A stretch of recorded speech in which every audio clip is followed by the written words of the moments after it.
Imagine you ordered a non-refundable ticket to a sports game. However, on the night of the game, you simply don't feel like going anymore.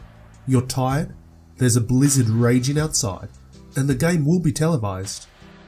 You regret the fact that you bought the ticket because, frankly, you'll prefer to stay home at night, light up the fireplace, and comfortably watch the game on TV.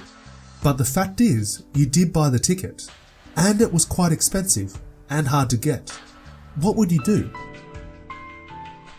This is an example of how sunk costs affect how you make decisions. The point is, the money is already gone, so you are best off ignoring the cost. It will be better to throw the ticket in the fire and watch the game at home. Earlier this year I bought a new pair of shoes. While they look nice, they are too small for me and they hurt my feet when I wear them. But I keep wearing them because I think I need to get my money's worth. This is another example of the sunk cost error. I should just buy new shoes. There are many situations where the consequences of sunk cost errors are far larger than just having sore feet. Imagine you are the CEO of a company. You have spent $50 million on a project. The project is now behind schedule and the forecasted returns are less favourable than initially expected. An additional investment of $60 million is required to finish the project. There is an alternative proposal to invest the same amount of money in a new project that is expected to deliver higher returns. What should you choose? All too often, people choose to throw good money after bad rather than accepting the humiliation of closing the project as a failure.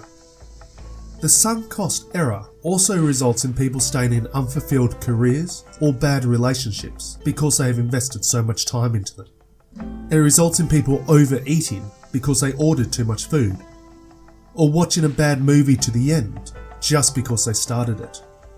It results in governments continuing to commit to a war so that the lives spent are not wasted. If you want to make better decisions, then when you are weighing up the pros and cons, make sure you do not consider any costs that are sunk. Get comfortable with cutting losses and moving on. Take pride in admitting your errors.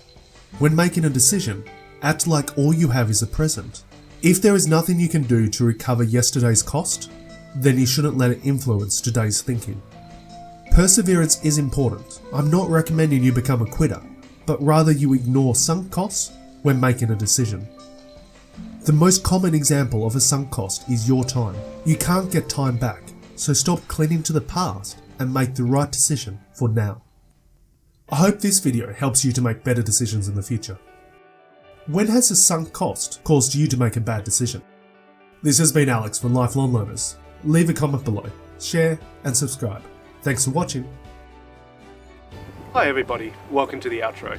Alex here, filming from a rice field in Bali while I wait for my wife to finish getting her haircut. I've been working in Bali for an entire week now. It's a fantastic place to spend time. But for the next 2 weeks, I'm going to be working in China, which means no access to Facebook, YouTube, or any other social media channels that I use. But I'll be back in 2 weeks' time with another video. In the meantime, if you like what I do and you want to support me, give me a thumbs up, leave a comment, share, subscribe, just engage with the channel. Okay, thanks for watching. I'll see you in a few weeks' time.